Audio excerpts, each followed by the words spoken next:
So, continuing with Isaiah, recall in the last video we talked about how Isaiah is divided into three or four parts, depending on how you look at it.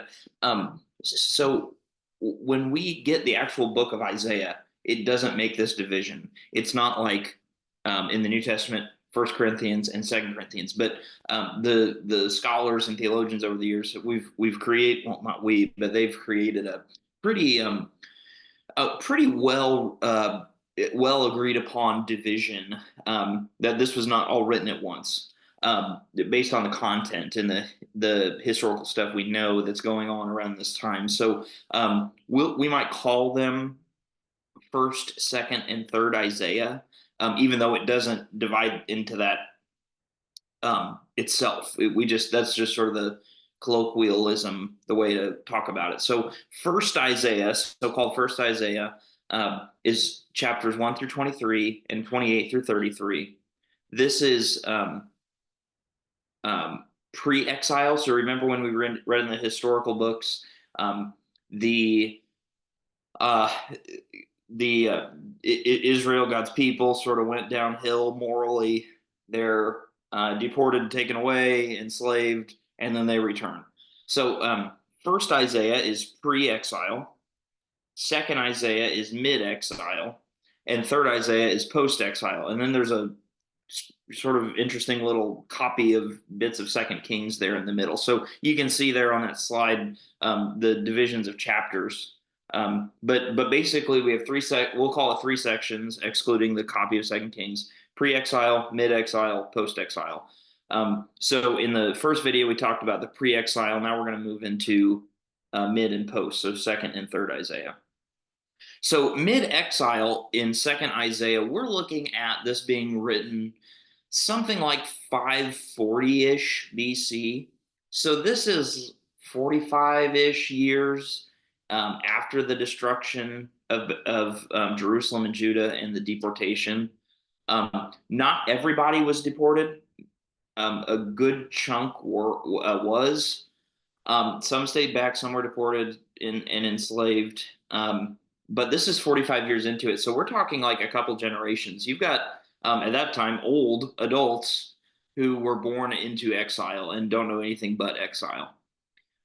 So the second Isaiah is filled with some doubt. The deported community doubts, are we really God's chosen people? Is God really sovereign? Is God really in charge of, they ask the same questions that many people who experience hardship might ask today.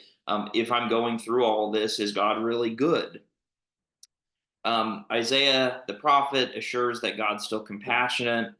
God will act soon to allow the exiles to return home, and he even recalls that this sort of thing has happened to God's people before. Remember back in Exodus, they were enslaved in Egypt, and they journeyed out to the promised land.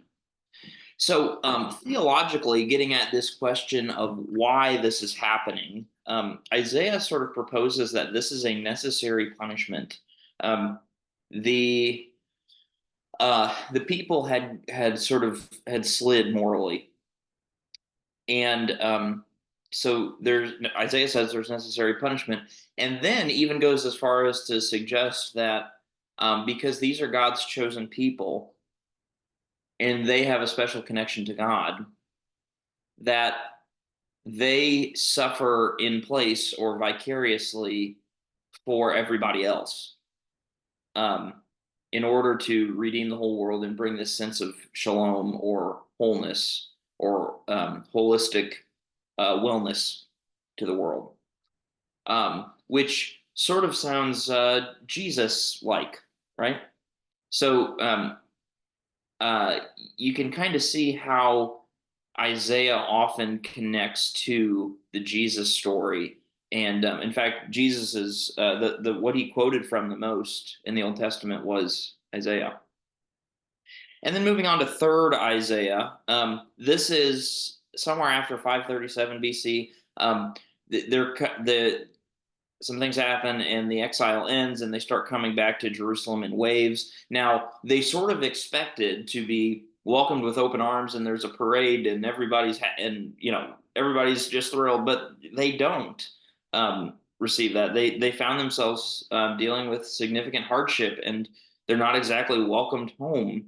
Um, frankly, after a couple generations, people have moved on and created new identities, um, and you have this intermixing of people groups, and they still ask, okay, now we're back home. God, where are you?